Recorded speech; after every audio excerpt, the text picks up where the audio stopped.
Sekarang kalau tadi kita sudah berbincang dengan Dubes RI untuk Jepang, sekarang kita akan menghubungi koresponden Tribun News yang ada di Tokyo dengan Richard Susilo. Selamat petang waktu Indonesia, Richard. Selamat sore Mbak. Oke, Richard, kami tahu dari tadi siang pada saat mensiarkan breaking, Anda banyak mengulas dan akhirnya pada saat ini berita yang sungguh-sungguh mengagetkan kita semua, mantan Perdana Menteri Shinzo Abe meninggal dunia setelah ditembak oleh mantan anggota Angkatan Laut Jepang. Apa yang bisa Anda ceritakan? Ya, itu memang menurut saya dia bekas marinir ya, pasukan bela diri marinir Jepang sudah 3 tahun. Dan dia punya keahlian tampaknya untuk merakit senjata api. Jadi pistol yang digunakan itu tampaknya bukan sembarang pistol, memang dia rakit sendiri dan itu dari kemampuan dia pada saat dia sebagai self defense force, pasukan bela diri angkatan marinir dari Jepang ya. Sehingga tapi karena pada saat itu dia berada pada saat zamannya Abe memang, dan tampaknya dia beda dengan ideologi dengan Abe, sehingga kebencian dia itu tersulut sampai sekarang. Kebetulan Abe keluar dan dia berada di Nara, dan tampaknya dia sudah merencanakan hal itu untuk membunuh Abe memang, dan dia mengakui sendiri kepada polisi pada saat interogasi. Kira-kira begitu, Mbak. Artinya memang sudah terencana yang dilakukan sehingga pada saat kampanye disitulah pelaku atau tersangka ini kemudian menembak, bahkan tidak tanggung-tanggung di depan di jalanan pada saat melakukan namanya. Betul sekali, itu kelihatan dari video yang terekam pada saat dia menembak pertama kali dengan bukan santai tapi dengan tenang. Dia melangkah ke depan mendekati AB dan jaraknya itu kalau saya lihat mungkin sekitar 5 meter, cukup tidak dekat sekali. Dan tembakan pertama memang dia terkena bagian lehernya, tembakan kedua dia terkena bagian dada kanannya AB itu.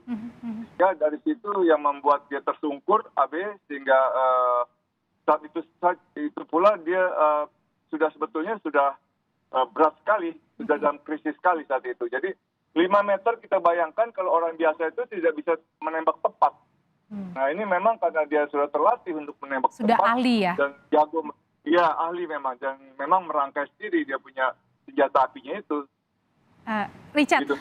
Kalau melakukan kesengajaan artinya sudah ditargetkan, sudah membawa senjata api juga ditembak kurang lebih 5 meter jaraknya.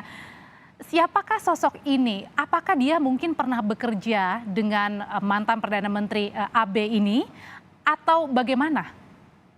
Sehingga kalau tidak dekat, sehingga mungkin punya faktor kedekatan sehingga ada rasa sakit hati? Enggak ada, Mbak. Jadi dia sendiri tidak ada kaitan sama sekali dengan AB. Dia itu memang mungkin sakit hati, kemudian juga dia nggak punya pekerjaan, dia susah, pikiran jadi kacau, ideologinya terutama ideologi itu berbeda, sehingga kebencian itu tersalurkan. Memang dia sudah berencana membunuhnya dan dia mengakui sendiri pada saat interogasi dengan polisi. Seperti itu, Mbak. Oke, tadi kan Richard mengatakan dia yang merakit sendiri senpinya, senjata apinya. Betul. Artinya dia membeli dan kemudian merakitnya sendiri atau memang sudah berbentuk dia beli dan akhirnya melakukan serangan tadi pagi? Enggak. Jadi dia memang merakit sendiri, semua itu dia rakit. Mantan di Jetai, di pasukan bela diri, itu memang diajarkan untuk pembuatan, membongkar dan memasang senjata api dan sebagainya. Dan kalau ditambah dengan dia belajar sendiri, apalagi sekarang akses komputer, akses Google itu sangat baik, apapun kita bisa pelajari. Dan dia punya keahlian di situ. Jadi dia membuat memang benar-benar buat sendiri dari spare partnya itu. Mantan anggota Angkatan Laut Jepang merakit sendiri dengan alasan beda ideologi. Apa beda ideologi yang mana sehingga menyebabkan tersangka ini melakukan penembakan? Apa yang saat ini sedang terjadi sebenarnya? Jadi ya, ideologi boleh berbeda, tetapi sebetulnya intinya dia susah kemungkinan hidupnya, sehingga ideologi mencuat ke atas, segala-galanya menjadi segala-galanya, ditambah dengan ideologi berbeda. Ideologi itu apa? Ya salah satunya adalah Baik, AB itu memang mengkampanyekan. Richard, mohon Ya. maaf, kami tahan dulu karena kita akan dengarkan keterangan dari Menteri Luar Negeri Retno Marsudi. Member as a prime example for all. Colleagues, we have just concluded the G20 Foreign Ministers meeting or FMM under Indonesia presidency, which was convened here in Bali, Indonesia. All the G20 foreign ministers were present in Bali and participated in the meeting. Secretary Truss of UK have to leave Bali earlier. 8 from 9 foreign ministers of invitee countries are also participated in person. Fiji, as chair of Pacific. Inilah saudara ungkapan duka cita yang disampaikan Indonesia melalui Menteri Luar Negeri Retno Marsudi yang mana pada saat ini Menlu Indonesia bersama dengan Menlu G20 tiba di Bali dan untuk melangsungkan beberapa meeting, dan di sela-sela inilah pada saat baru saja dinyatakan mantan Perdana Menteri Jepang Shinzo Abe meninggal dunia.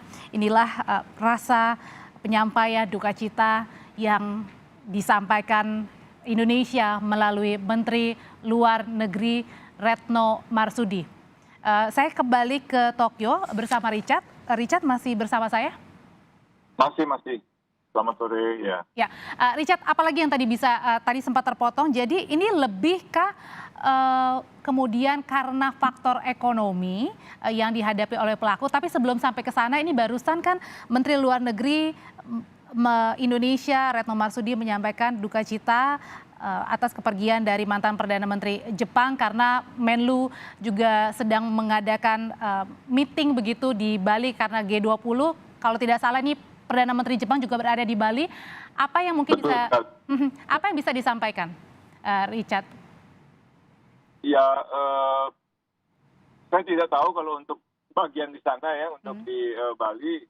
Saya hanya ingin menyampaikan keberadaan masyarakat Jepang itu saat ini memang dalam keadaan susah, tidak sedikit yang dalam keadaan susah. Kalau udah susah itu muncullah kejahatan, berbagai macam kejahatan, pikiran juga kacau, kemudian dipicu oleh pola pikir atau ideologi yang berbeda itu, apalagi dia juga dengan mantan pasukan bela diri Jepang Marinir, mungkin menjadi salah satu pemicu membuat dia ingin benar-benar stres berat, ingin membunuh AB. Kenapa? Kira-kira kenapa gue punya hidup kok bisa jadi begini, kacau gara-gara lo. Yeah. Kira-kira seperti itu mungkin pikiran mereka, si pelakunya ya. Oke. Jadi memang masih diselidiki, cuman karena faktor sakit hati, kemudian juga mungkin masalah ekonomi, stres dan lain sebagainya, sehingga membuat pelaku ini dugaannya adalah kemudian melakukan kenekatan pada pagi hari ya. Betul. Betul. Oke. Dan sebetulnya ada satu lagi, pasal 9 dari Undang-Undang Dasar, di mana AB itu ingin sekali supaya pasukan bela diri itu dipersenjatai. Dipersenjatai itu untuk melindungi mereka sendiri, bukan untuk bertempur.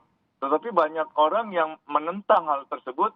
Ada kemungkinan juga pelaku juga tidak suka dengan hal tersebut. Itu sebabnya dia mungkin berhenti dari pasukan bela diri Marinir. Jadi pro dan kontra hal itu memang masih sampai sekarang masih ada dan masih didiskusikan mengenai amandemen pasal 9 Undang-Undang Dasar Jepang itu. Jadi selain beda ideologi juga pola pikirnya itu mengenai melindungi Jepang itu memang masih ada perbedaan Jepang ini satu sama lain. Richard, informasi yang didapatkan apakah memang pelaku ini bergerak sendiri atau justru mungkinan ada orang lain juga yang mendukung aksi ini? Saya pikir dia bergerak sendiri, tetapi dia juga dipengaruhi oleh mungkin teman-teman juga yang sepemikiran. Saya tidak tahu siapa, itu dugaan saya. Tetapi yang jelas dia melakukan sendiri tanpa bantuan orang lain. Baik, Richard, 2 pertanyaan terakhir, kemudian apakah pembunuhan atau target seperti ini menjadi sesuatu hal yang dalam tanda kutip pernah dilakukan sebelumnya di Jepang, dan terakhir bagaimana juga warga Indonesia, apakah juga kemudian ada kekhawatiran yang saat ini harus berjaga-jaga juga dengan kejadian ini? Kalau menurut saya ini sangat langka sekali. Bisa dikatakan tidak ada, meskipun demikian saya tidak bisa katakan tidak ada. Di zaman dulu itu dalam sejarah, saya lupa kapannya, kalau tidak salah ada 1 atau 2 pembunuhan kelas berat seperti ini. Saya lupa, terus terang saya lupa catatan saya, karena saya ada di luar, ada di mobil. Dan ini sangat langka sendiri dan sangat mengagetkan sekali masyarakat Jepang. Dan saya rasa kita semua juga yakin tidak perlu takut lah.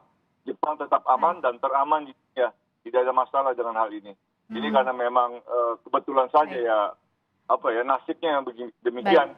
Seperti itu. Baik, Richa Susilo, koresponden Tribun di Tokyo, terima kasih untuk ulasannya terkait dengan mantan Perdana Menteri Jepang Shinzo Abe yang dinyatakan meninggal dunia setelah ditembak tadi pagi pada saat melakukan kampanye majelis tinggi di Nara oleh seorang mantan anggota atau angkatan laut yang ada di Jepang.